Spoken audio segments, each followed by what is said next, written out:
नमस्कार मित्रों, एक बार फिर से स्वागत करते हैं आप सभी का आपके अपने चैनल पांडे क्लासेस पर। मैं शिवा सर आप सभी का हार्दिक स्वागत, अभिनंदन और वंदन करता हूँ। दोस्तों, जैसा कि आपको पता है, हमारा टॉपिक जो चल रहा था वो दर्पण का चल रहा था और दर्पण के बारे में हमने बात किया था कि दर्पण होते कितने हैं। ठीक, उसके बाद हमने समतल दर्पण के बारे में विस्तृत चर्चा कर ली थी और समतल दर्पण के बारे में विस्तृत चर्चा करने के बाद आज उसी कड़ी में टॉपिक हमारा होगा कि समतल दर्पण में जो आगे चर्चा होगी उस पर चर्चा करेंगे। अभी हमने चर्चा क्या थी आपको बता दें। पहले हमने किया था दर्पण को थीटा कोण झुकाएंगे तो प्रतिबिंब हमारा 2 थीटा झुकता था। अगर 2 अंश दर्पण को झुकाते थे तो 4 अंश पे हमारा प्रतिबिंब झुकता था।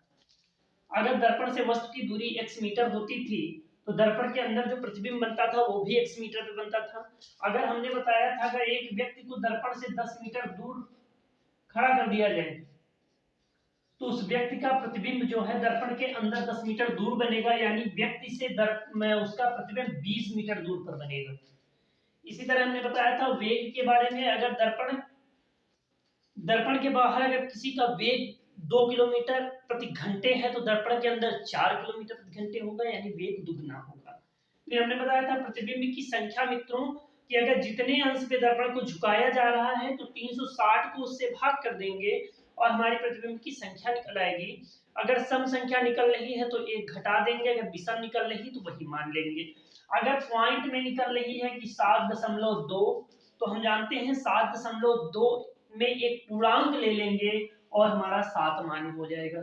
इसी तरह दोस्तों हमने बताया था अगर पूरा शरीर देखना है तो 1/2 यानी कि आपकी लंबाई का आधा शीशा होना चाहिए। अपना पूरा शरीर देखने के लिए आपकी जितनी लंबाई है उसका आधा शीशा होना चाहिए। यह चर्चा हो गई थी। अभी कुछ चर्चा हमें और करनी है दर्पण के बारे में। एक दर्पण हमने बताया था परावर्तन का, जैसे आपने पढ़ा है कि प्रकाश का किसी चिकने अथवा समतल तल से टकराकर वापस लौटना प्रकाश का परावर्तन कहलाता है।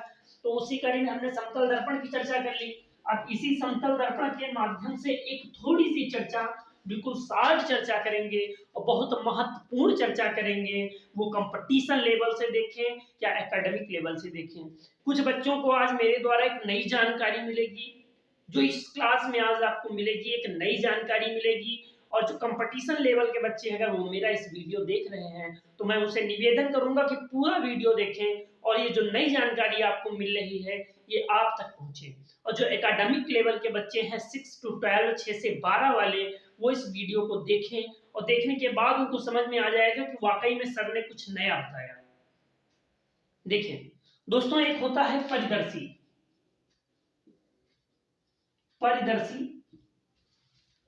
जिसको कहते हैं पेरिस्कोप।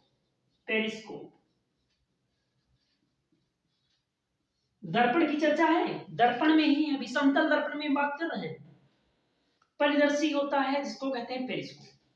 अब एक बहुत बड़ी समस्या आ रही होगी बच्चों के सामने कि परिदर्शी क्या है, पेरिस्कोप क्या है।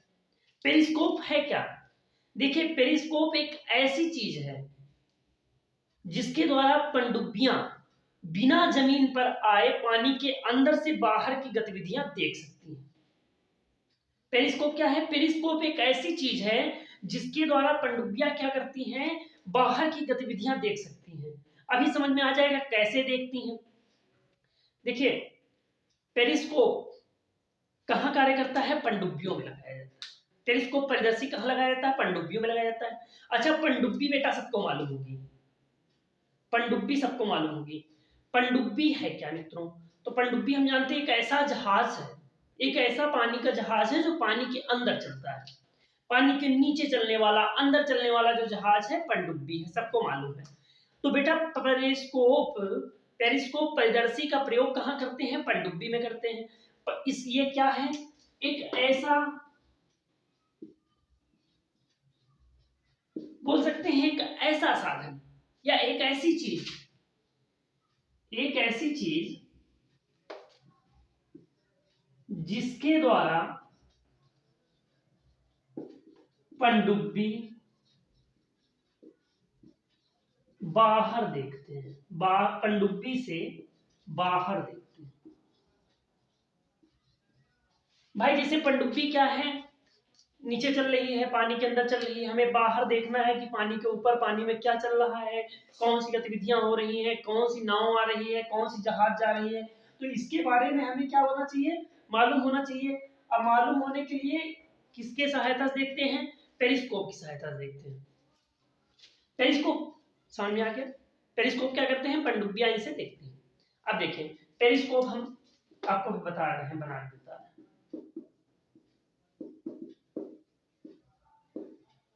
ये मान लिया पानी है मित्रों, क्या है, जल है, जल, समुद्र में पानी भरा हुआ है, इसके नीचे कोई पनडुब्बी यहाँ पे है। ये यहाँ पे मित्रों क्या है, पनडुब्बी है। अभी एकदम समझ में आ जाएगा पेरिस्कोप है क्या, पनडुब्बी है। अच्छा, इस पनडुब्बी में अब देखिए ये पेरिस्कोप कार्य कर रहा है। देखिए मित्रों,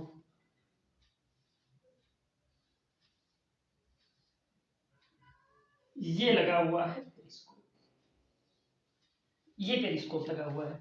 ये समुद्र में यहां पे मान लिया कोई दूसरा जहाज है, यहां पे मान लिया कोई दूसरा जहाज है,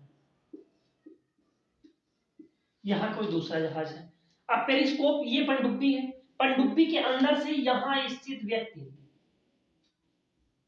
यहां स्थित व्यक्ति और यहां से, यानी यहां से इस पेरिस्कोप की सहायता से पनडुब्बी को, वो बाहर वाले जहाज को देख रहा है, बाहर वाले जहाज की हलचल को देख रहा है कि क्या हो रहा है। लेकिन कैसे देख रहा है, ये जानकारी होनी चाहिए। भाई ऐसे यहाँ पे आप ऐसे लगा हुआ है, कोई पाइप लगा हुआ मान लिया, लगा दिया जाए तो आप देख पाएंगे, नहीं देख पाएंगे। देखिए अब यहाँ पर बेटा मेन कड़ी यहाँ पे है, यहाँ पे एक 45 अंश का दर्पण लगा देते, यहाँ पे 45 अंश का दर्पण लगा देते, 45 अंश पे एक दर्पण, और उसके बाद एक दर्पण यहाँ पे लगा देते हैं। अब समझ में आ गया होगा बेटा कैसे देखते हैं। यहाँ के द्वारा, यानी यहाँ की जो गतिविधियां हैं ये इस दर्पण पे पड़ेंगी, परावर्तन होगा। इस गतिविधियां, ये सामने वाला जहाज इस दर्पण पे दिखाई देगा, इस दर्पण के द्वारा ये जहाज इस दर्पण पे दिखाई देगा, यहाँ की हलचल इस दर्पण पे, और यहाँ स्थित मनुष्य क्या करेगा, वो यहाँ की गतिविधियों को इस दर्पण में देखेगा। आगे समझ में, यानी यहाँ एक 45 अंश पे दर्पण लगा देंगे, यहाँ पे 45 अंश पे दर्पण लगा देंगे। पेरिस्कोप में, पेरिस्कोप में दो दर्पण लगे हुए हैं, एक यहाँ पे एक यहाँ पे। यहाँ बाहर की गतिविधियां इस दर्पण पे आ रही हैं, इस दर्पण से परावर्तन होने के बाद इस दर्पण पे आ रही हैं, और यहाँ व्यक्ति स्थित इस दर्पण यहाँ देख रहा है कि जहाज में कौन सी गतिविधियां हो रही, कौन सी जहाज मेरे सामने है। ये पेरिस्कोप, ये पेरिस्कोप है। अब क्वेश्चन क्या पूछते हैं कंपटीशन लेवल पे या एकेडमिक लेवल पे, तो कहते हैं पेरिस्कोप किस सिद्धांत पे कार्य करता है, पेरिस्कोप किस सिद्धांत पर कार्य करता है, पेरिस्कोप किस सिद्धांत पर कार्य करता है। तो मित्रों हम आपको बता चुके हैं कौन सा सिद्धांत होगा, परावर्तन के सिद्धांत पर, परावर्तन के सिद्धांत पर। पेरिस्कोप किस सिद्धांत पे कार्य करता है, परावर्तन के सिद्धांत पे, क्योंकि यहां से यहां परावर्तन हो रहा है, यहां से यहां परावर्तन हो रहा है, यहां स्थित व्यक्ति यहाँ पे बाहर की गतिविधियों को इस दर्पण में दिख रहा है। फिर क्वेश्चन दे देते हैं कि पेरिस्कोप में कौन सा दर्पण प्रयोग किया जाता है। तो मित्रों कौन सा दर्पण प्रयोग किया जाता है, अभी मैं बता चुका हूं, समतल दर्पण। और मैंने पहला ही बताया था, अभी हमारा टॉपिक जो चल रहा है वो दर्पण पे ही चल रहा है। पेरिस्कोप में कौन सा दर्पण प्रयोग किया जाता है, समतल दर्पण प्रयोग किया जाता है। उसके बाद मित्रों पूछ लिया जाए कितने डिग्री पे लगाया जाता है, कितने अंश पे लगाया जाता है, 45 अंश पे लगाया जाता है। ठीक है। अगर पनडुब्बी बाहर देखने के लिए किसका प्रयोग करते हैं, पनडुब्बी से बाहर देखने के लिए किसका प्रयोग करते हैं, पेरिस्कोप का प्रयोग करते हैं। ये चर्चा क्वेश्चन ले लीजिए, पेरिस्कोप सिद्धांत किस सिद्धांत पर कार्य करता है, परावर्तन के सिद्धांत पर कार्य करता है। कौन सा दर्पण लगाया जाता है, समतल दर्पण लगाया जाता है। कितने डिग्री पर, 45 अंश पर लगाया जाता है। कितने डिग्री पर, 45 डिग्री पर लगाया जाता है। ये हो गया पेरिस्कोप, परिदर्शी पेरिस्कोप। अब देखिए मित्रों, ये चर्चा हमारी समतल दर्पण की थी, और समतल दर्पण का अब टॉपिक हमारा पूरा हुआ आज तीसरी क्लास में। अब मित्रों देखेंगे हम थोड़ी सी चर्चा करेंगे गोलीय दर्पण, गोलीय दर्पण। देखिए मित्रों, गोलीय दर्पण कहता है कि जब गोले का कटा हुआ कोई भाग, कोई गोले को अगर बीच से काट दिया जाए तो उसमें दो दर्पण निकल आएंगे। तो किसी गोले का कटा हुआ भाग ही क्या होगा मित्रों, गोलीय दर्पण होगा। अच्छा, गोलीय दर्पण कितने होते हैं ये हमने पहले ही बता दिया था आपको कि गोलीय दर्पण होते कितने हैं मित्रों। गोलीय दर्पण कितने होते हैं, एक होता है उत्तल दर्पण, एक होता है उत्तल दर्पण। कौन सा होता है मित्रों, उत्तल दर्पण। कौन सा होता है, उत्तल दर्पण। और दूसरा कौन सा होता है, अवतल दर्पण, अवतल दर्पण। इसको इंग्लिश में कहते हैं मित्रों कनकेव, कनकेव, और इसको कहते हैं कन्वेक्स। ठीक, इसको कहते हैं कनकेव, इसको कहते हैं कन्वेक्स। अब देखो दोस्तों, अच्छा एक चीज और याद रखेंगे, दर्पण का कौन सा भाग हम पेंट करते हैं, कलई किस भाग में करते हैं, कौन सा भाग पेंट करते हैं, तो दर्पण का पेंट कौन सा भाग करते हैं, दायां भाग, यानी दाहिना भाग। याद रखिएगा, दर्पण का सदैव दाहिना भाग पेंट करेंगे, ठीक है। और वस्तु को किधर रखेंगे, बाएं ओर रखेंगे, वस्तु को किधर रखेंगे, बाएं ओर रखेंगे। देखिए बेटा, इलेक्ट्रिसिटी और लाइट यानी विद्युत और प्रकाश का एक नियम है, सदैव बाएं से। ठीक, अब देखिए, मान लिया ये कोई गोलीय दर्पण है, इसको दो भागों में तोड़ दिया जाए बीच से। अब दो भागों में तोड़ेंगे, ठीक है, दो भागों में तोड़ेंगे तो एक ये निकल आएगा और एक ये निकल आएगा मित्रों, एक ये निकला एक ये निकला। इसमें क्या करते हैं, ये हमने दाहिने साइड पेंट कर दिया, ये कलई कर दिया, दाहिने साइड पेंट कर दिया, इसमें दाहिने साइड पेंट कर दिया। मैंने पहले ही समझा दिया था मित्रों। अब देख रहे हैं ये पिचक गया है, तो मित्रों जब दायां साइड भरा हुआ हो, बायां साइड तबाह, बायां साइड यहां घुस गया अंदर, तो ये हमारा कौन सा होगा, अवतल होगा। अगर दाहिना साइड घुसा है और बायां साइड भरा हुआ है तो कौन सा होगा, उत्तल होगा। ये चर्चा मैं पहले कर चुका हूं। अब देखिए, अच्छा रेडियस क्या होता है, यानी त्रिज्या।